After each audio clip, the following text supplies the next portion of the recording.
Assalamualaikum warahmatullahi wabarakatuh. Bismillahirrahmanirrahim. Alhamdulillahirabbil alamin. Wassalatu wassalamu ala sayyidina Muhammadin walhamdulillahirabbil alamin. Rabbi shrahli sadri wa yassirli amri wahlul 'uqdatam min lisani yafqahu qawli. Amma ba'du.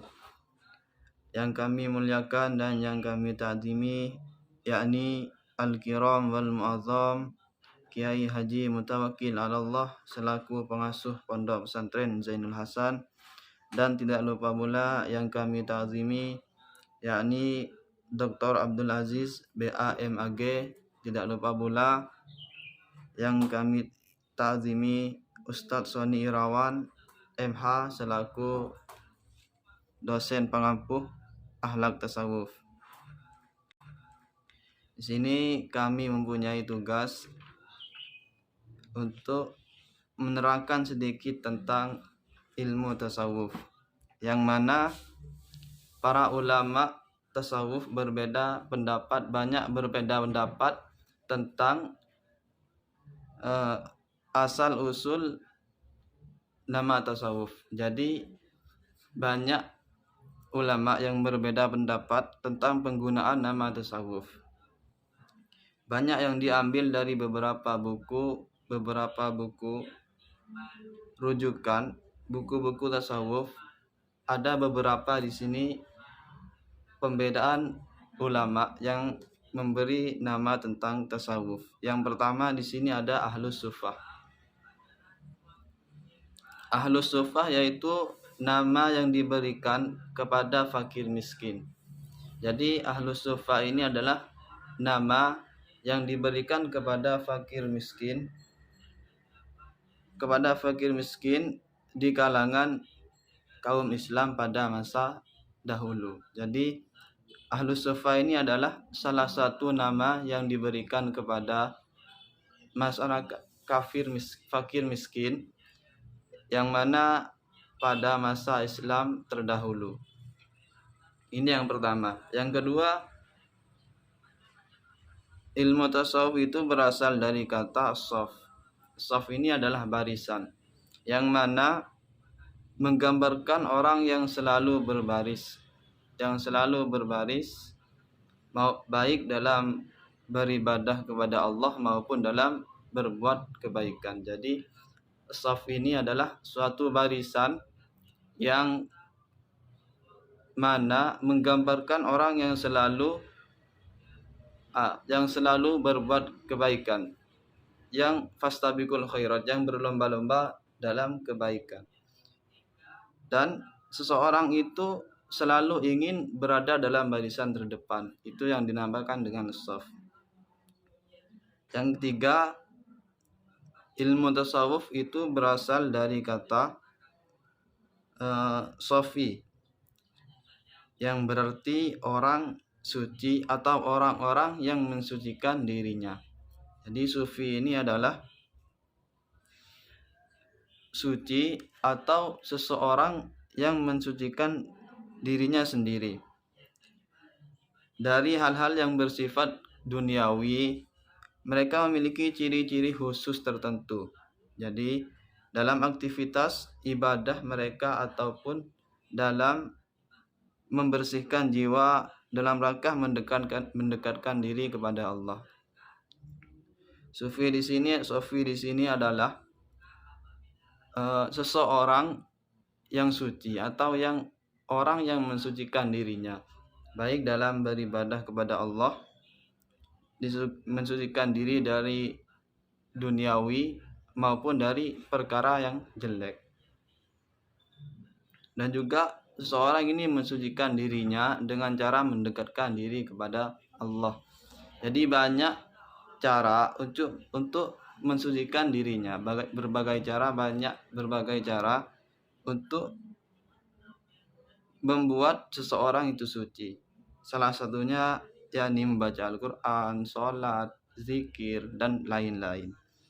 Terus yang keempat, tasawuf itu berasal dari kata suf, yang berarti bulu domba. Nah, suf di sini adalah bulu domba, yang mana berasal dari kata suf karena orang-orang ahli ibadah dan zuhud. Jadi orang suf ini pakaian yang digunakan oleh seorang sufi untuk menampakkan kezuhudan mereka. Jadi suf ini adalah pakaian yang terbuat dari bulu domba, yang mana yang dipakai oleh ahli sufi untuk mencerminkan kezuhudan mereka. Ini adalah salah satu asal usul nama tasawuf yang berbeda pendapat tentang nama tersebut. Terus kami di sini sedikit menerangkan tentang Islam, tasawuf di dalam Islam maupun di luar Islam. Selanjutnya, dasar-dasar ilmu tasawuf dalam Al-Quran. Berkaitan dalam masalah itu, Al-Quran menjadi sumber atau menjadi dasar ilmu tasawuf. Di sini ada beberapa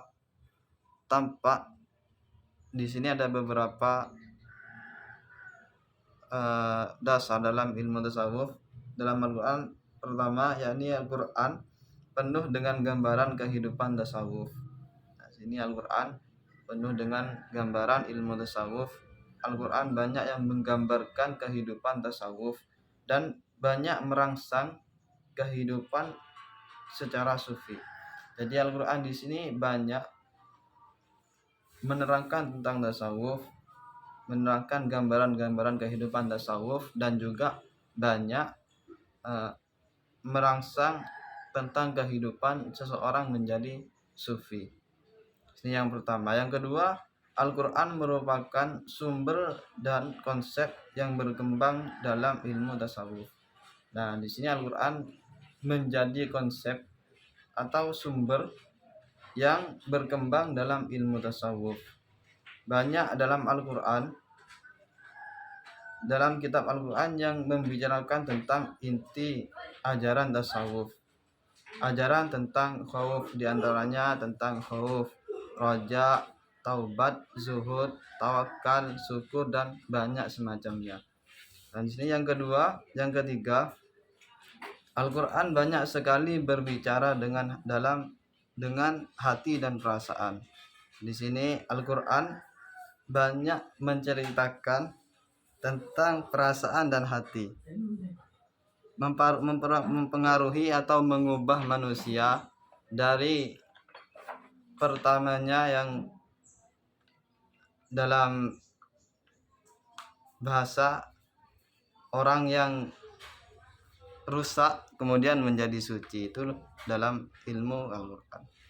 Keempat, Al-Quran sering menggambarkan Tuhan dan gambaran yang banyak didekati secara tepat melalui tasawuf. Yang keempat, jadi para pengkaji tasawuf itu sepakat bahwasanya tasawuf berasaskan kezuhudan, sebagaimana yang dipraktikkan oleh Kanjeng Nabi Muhammad SAW dan juga para sahabat dan tabi'in. Nah, kezuhudan ini menjadi implementasi dari nas-nas Al-Quran dan hadis-hadis Nabi. Jadi Al-Quran di sini menjadi implementasi dari nas-nas Al-Quran dan hadis.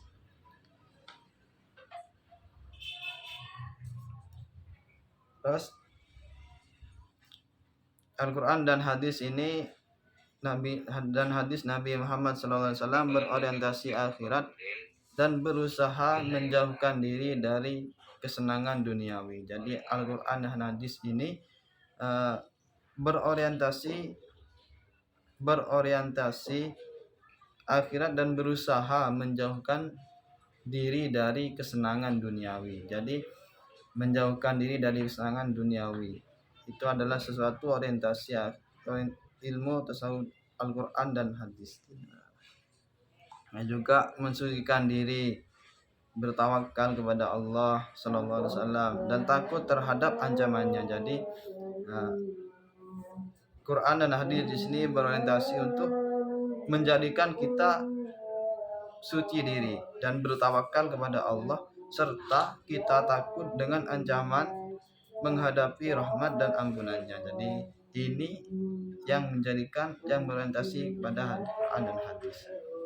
Nah, hanya ini yang bisa kami sampaikan. Selebihnya kami mohon maaf apabila dari awal dan akhir kami terdapat banyak kesalahan tentang pengertian tasawuf dan juga selainnya dalam tingkah kata ataupun mana kami banyak kesalahan, kami mohon maaf sebesar-besarnya.